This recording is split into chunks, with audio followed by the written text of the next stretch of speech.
Hello. This is the lecture on integumentary diseases and disorders. Um, this slide is here as a warning. There are images of real diseases or infections or injuries to the integumentary system. So the ones that are particularly um, graphic are covered, and I'll warn you before I uncover them um, during the lecture. So just a heads up for that. Let's get started. So these are in the same, they should be in the same order as in your book. So we're starting with injuries of the skin and then skin disorders. So the first injury of the skin is the decubitus ulcer, otherwise known as a bed sore. These are caused by pressure. So they're also sometimes called pressure ulcers. They occur oftentimes in people who maybe have mobility issues. So they're staying in one position for prolonged periods of time. And they tend to occur in kind of bony places like the hips or the tailbone area, places where there's sort of friction between like a bed or a wheelchair and um, the skin. So they're common in older people, especially as if they develop mobility issues. So it's definitely of concern in like hospitals for people who are um, limited in their mobility, and also in um, like nursing homes. So I'm going to show you the picture and then I'll switch to the next slide. So when it moves to the next slide, you're good. Let me see. Okay, so here is a picture of a decubitus ulcer. So again, it's right in the hip region. That area was, pressing against the sheet, and that just can cause the skin to kind of die because the blood flow stops. They can sometimes heal. Sometimes they're so bad, like that's a particularly bad decubitus ulcer. Sometimes they don't heal because there's just so much damage to the skin. So it's definitely really important that patients who can't move on their own are being kept clean and dry and being moved in a careful manner so that they don't develop those pressure injuries. Okay, a skin injury we're probably all somewhat familiar with are burns. And burns are staged by degree, and the degree is based on the amount of tissue that is damaged.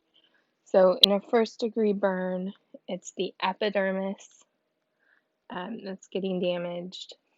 You can see there's redness associated with the burn. Second degree burn, you're going down into the epidermis. So there can be blistering. Remember, there's blood flow in the dermis, and so those blood vessels are going to be affected as well. Blisters are the signal, if you will, of a second degree burn usually. And then a third degree burn goes through the epidermis and the dermis all the way down to the hypodermis. So really like quite severe, and the skin is burned away from the area.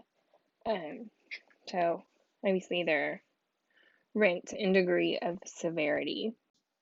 So you do need to be familiar with the degrees of burns. The next slide is kind of a summary of how like first responders would evaluate a burn. So from the American Burn Association. So just kind of looking at how different burns would be treated. So minor burns, if they're partial thickness, less than 15% of the body is burned, that's considered minor. Moderate,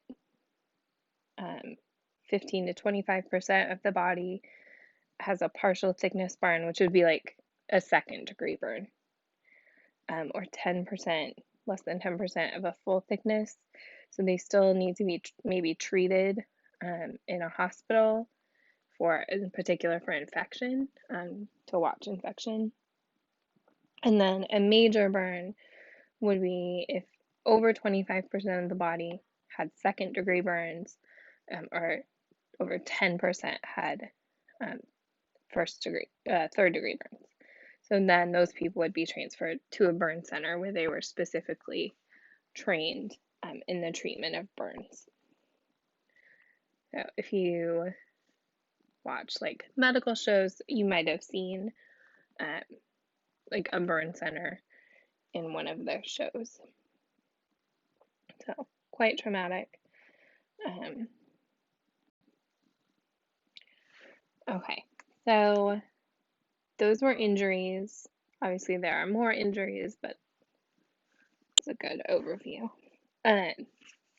So now infections. So your book talks about a few different viral infections, in particular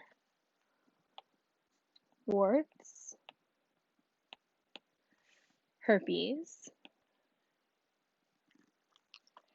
and HPV, human papillomavirus. So all of these are viral pathogens, which means that you can't like take an antibiotic to get rid of them. They have to, just your body has to fight it off on its own. For HPV, there is a vaccine because there's not a treatment for the virus once you get it. For bacterial infections, the one that you need to be familiar with is MRSA, which some of you might already be familiar with MRSA. You might have heard of it like on the news.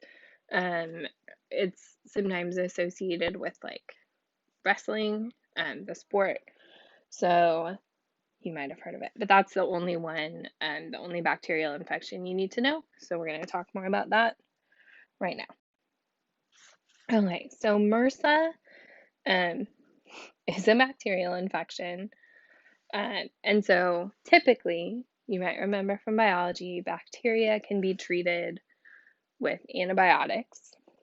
But what MRSA is, what it stands for, is methicillin resistant Staphylococcus aureus. So methicillin is a type of antibiotic, a group of antibiotics, that this particular Staphylococcus aureus bacterium has become resistant to. So the antibiotic no longer has the antibiotic effect, and the bacteria can survive that particular antibiotic. So because of that, it's quite a difficult treatment. It's possible, but it's quite difficult to treat. And so the infection can spread relatively easily because it's not controlled by antibiotics like most bacterial infections are. So I'm going to show you the picture right now, and then I'll go to the next slide. So switch if you don't want to see. So here you can see the white area is some bacteria, some pus from dead bacteria and white blood cells. And the skin has been removed because it's been killed by the bacteria. So obviously that is a very extreme example of an infection with MRSA, but quite scary that bacteria can so easily become resistant to antibiotics. Okay, fungal infections. So in the Guineas tinea, all of these are all closely related fungal infections.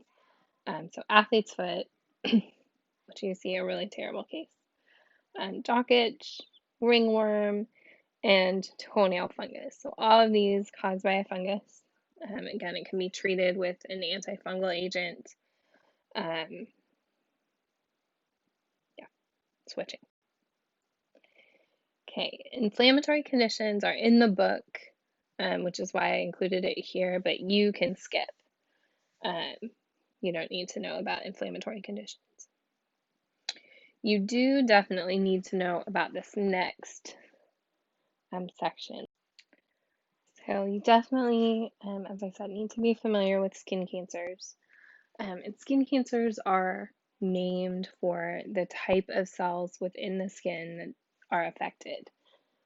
So for the first one, basal cell carcinoma, affects the basal cells. So these are the cells kind of right on the border between the epidermis and the dermis, and the deepest layer. And they are the ones that grow and divide to produce new skin cells.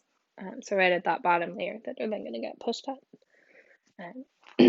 So basal cell carcinoma affects the basal cells. Squamous cell carcinoma are going to affect those layers of squamous cells up above, superficial to the basal layer, so higher up in the epidermis, that are getting pushed up toward the keratinized layer. So that's where squamous cell carcinoma, those are the cells that it will affect. And then melanoma is named for the melanocytes.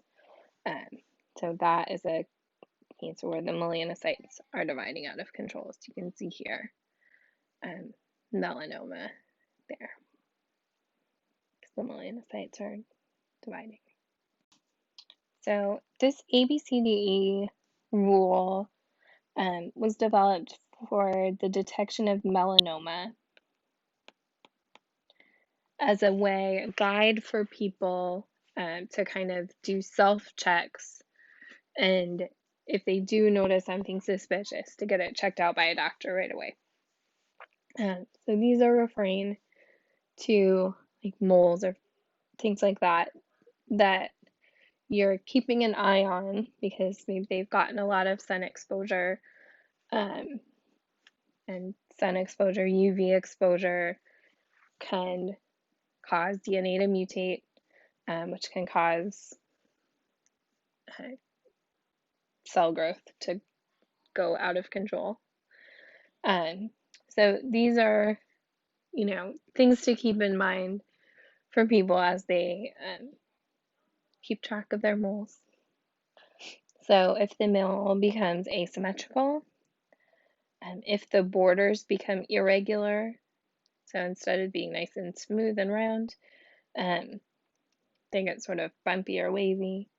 If the color changes and gets darker, in particular, then that can be a sign because the melanocytes are over dividing. If the diameter changes, so if a mole grows, for instance, that is something to be aware of. Or if the elevation changes or you just notice it changing.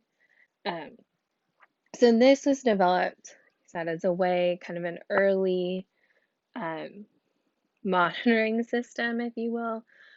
So people know, like, if they see something concerning, to go and see a doctor to get it checked out, because it could be a melanoma or, some other kind of skin cancer if it was a different type of lesion.